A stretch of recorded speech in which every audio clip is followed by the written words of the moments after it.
اور خداوند نے موسیٰ اور ہارون سے کہا کہ بنی اسرائیل سے کہو کہ اگر کسی شخص کو جریان کا مرض ہو تو وہ جریان کے سبب سے ناپاک ہے، اور جریان کے سبب سے اس کی ناپاکی یوں ہوگی کہ خواہ دھات بہتی ہو یا دھات کا بہنا موقوف ہو گیا ہو، وہ ناپاک ہے۔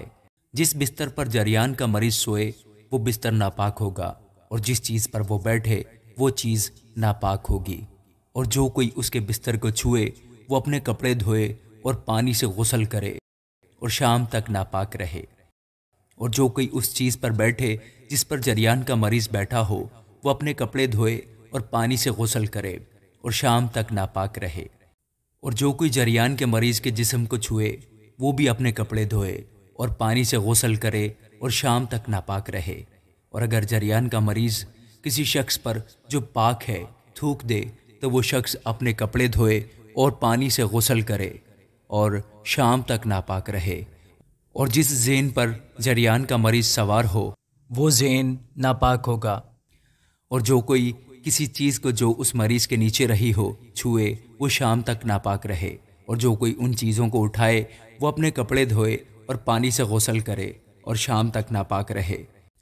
اور جس شخص کو جریان کا مریض بغیر ہاتھ دھوئے چھوئے وہ اپنے کپڑے دھوئے اور پانی سے غسل کرے اور شام تک ناپاک رہے۔ اور مٹی کے جس برتن کو جریان کا مریض چھوئے وہ توڑ ڈالا جائے، پر چوبی برتن پانی سے دھویا جائے۔ اور جب جریان کے مریض کو شفا ہو جائے تو وہ اپنے پاک ٹھہرنے کے لیے 7 دن گنے۔ اس کے بعد وہ اپنے کپڑے دھوئے اور بہتے ہوئے پانی میں نہائے، تب وہ پاک ہوگا۔ اور 8ویں دن 2 قمریاں یا کبوتر کے 2 بچے لے کر وہ خداوند کے حضور خیمہ اجتماع کے دروازے پر جائے اور ان کو کاہن کے حوالے کرے۔ اور کاہن ایک کو خطا کی قربانی کے لیے اور دوسرے کو سوختنی قربانی کے لیے گزرانے۔ یوں کاہن اس کے لیے اس کے جریان کے سبب سے خداوند کے حضور کفارہ دے۔ اور اگر کسی مرد کی دھات بہتی ہو تو وہ پانی میں نہائے اور شام تک ناپاک رہے۔ اور جس کپڑے یا چمڑے پر نطفہ لگ جائے وہ کپڑا یا چمڑا پانی سے دھویا جائے اور شام تک ناپاک رہے۔ اور وہ عورت بھی جس کے ساتھ مرد صحبت کرے اور منزل ہو تو وہ دونوں پانی سے غسل کریں اور شام تک ناپاک رہیں۔ اور اگر کسی عورت کو ایسا جریان ہو کہ اسے حیض کا خون آئے تو وہ 7 دن تک ناپاک رہے گی، اور جو کوئی اسے چھوئے وہ شام تک ناپاک رہے گا۔ اور جس چیز پر وہ اپنی ناپاکی کی حالت میں سوئے وہ چیز ناپاک ہوگی، اور جس چیز پر بیٹھے وہ بھی ناپاک ہو جائے گی۔ اور جو کوئی اس کے بستر کو چھوئے وہ اپنے کپڑے دھوئے اور پانی سے غسل کرے اور شام تک ناپاک رہے۔ اور جو کوئی اس چیز کو جس پر وہ بیٹھی ہو چھوئے وہ اپنے کپڑے دھوئے اور پانی سے نہائے اور شام تک ناپاک رہے۔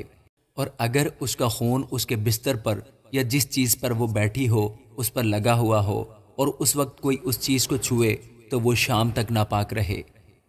اور اگر مرد اس کے ساتھ صحبت کرے اور اس کے حیض کا خون اسے لگ جائے تو وہ 7 دن تک ناپاک رہے گا، اور ہر ایک بستر جس پر مرد سوئے گا ناپاک ہوگا۔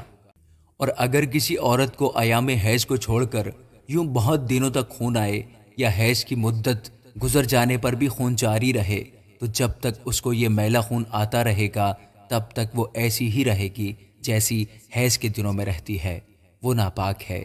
اور اس جریان خون کے کل ایام میں جس بستر پر وہ سوئے گی وہ حیض کے بستر کی طرح ناپاک ہوگا، اور جس چیز پر وہ بیٹھے گی وہ چیز حیض کی نجاست کی طرح ناپاک ہوگی۔ اور جو کوئی ان چیزوں کو چھوئے وہ ناپاک ہوگا۔ وہ اپنے کپڑے دھوئے اور پانی سے غسل کرے اور شام تک ناپاک رہے۔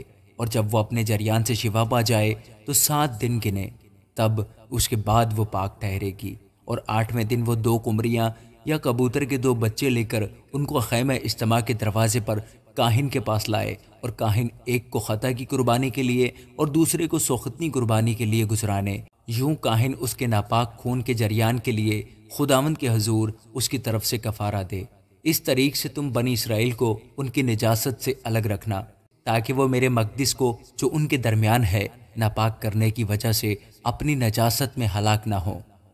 اس کے لیے جسے جریان کا مرض ہو، اور اس کے لیے جس کی دھات بہتی ہو اور وہ اس کے باعث ناپاک ہو جائے، اور اس کے لیے جو حیض سے ہو، اور اس مرد اور عورت کے لیے جن کو جریان کا مرض ہو، اور اس مرد کے لیے جو ناپاک عورت کے ساتھ صحبت کرے۔